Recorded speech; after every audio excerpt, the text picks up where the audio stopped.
Pourquoi Dieu ne se montre-t-il pas? On attribue faussement à Youri Gagarin, premier homme à avoir fait un vol spatial en 1961, la phrase suivante: « J'étais dans le ciel, j'ai bien regardé partout, je n'ai pas vu Dieu ». Bertrand Russell, mathématicien, philosophe britannique, on lui a posé la question: qu'est-ce qu'il dirait le jour où il rencontrerait Dieu du fait qu'il n'a pas cru? Et il a répondu: je lui dirais: pas assez de preuves, Seigneur, pas assez de preuves.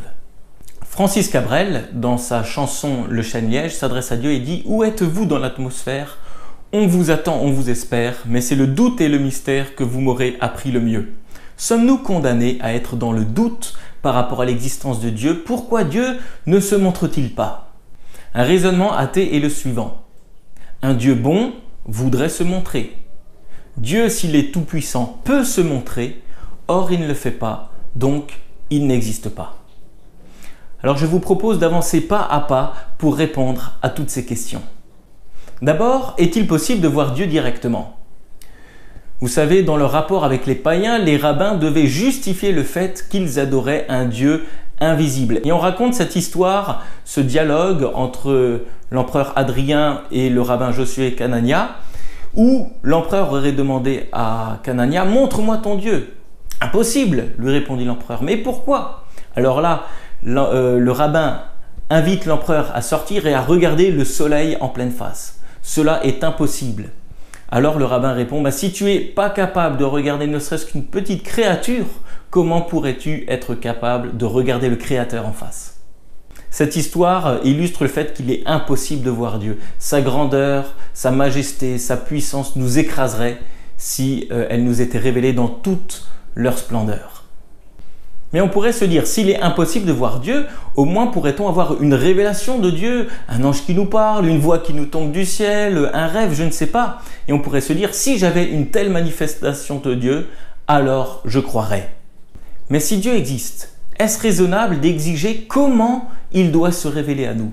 Si Dieu existe, et là nous parlons de Dieu, donc l'être le plus suprême, eh bien, serait-il raisonnable que nous, créatures, nous exigions la manière dont lui doit se révéler à nous? Est-ce parce que Dieu, le Maître absolu, ne se plie pas à nos exigences qu'il n'existe pas? Parce qu'en réalité, Dieu s'est montré indirectement par la quête spirituelle présente dans le cœur de chacun, par l'organisation de l'univers, l'origine de l'univers, l'être humain, son sens de l'esthétique, par le fait que nous partageons des valeurs morales universelles, etc. Mais il s'est aussi montré directement en venant sur la terre dans la personne de Jésus.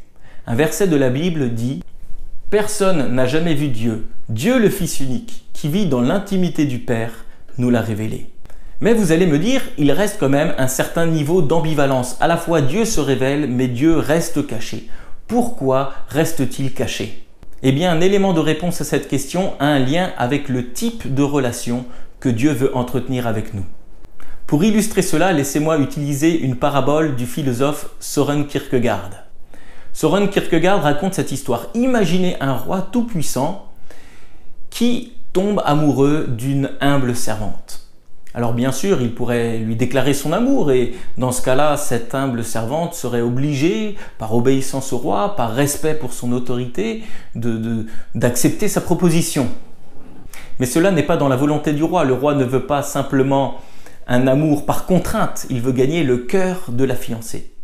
Alors il décide d'enlever ses vêtements royaux, de revêtir un vêtement usé et de commencer à courtiser cette humble servante afin de gagner son cœur. Cela illustre que Dieu veut une relation d'amour avec les êtres humains. Son but n'est pas simplement de se montrer pour gagner un débat en disant « oui, Dieu existe, voilà, il a gagné ». Mais son but est de gagner le cœur des personnes qui vont le suivre, du peuple qu'il est en train de se former. Alexandre Solzhenitsyn, cet écrivain russe, a dit « il est vain d'affirmer ce que le cœur ne confirme pas ». La vraie question n'est pas l'absence de manifestation de Dieu ou le nombre de preuves. La vraie question est, voulons-nous connaître Dieu? Voulons-nous rentrer en relation avec Dieu? Où est votre cœur? Veut-il d'une relation avec Dieu? Parce que Dieu, lui, de son côté, nous laisse cette promesse: demandez et vous recevrez, Cherchez et vous trouverez, frappez et l'on vous ouvrira.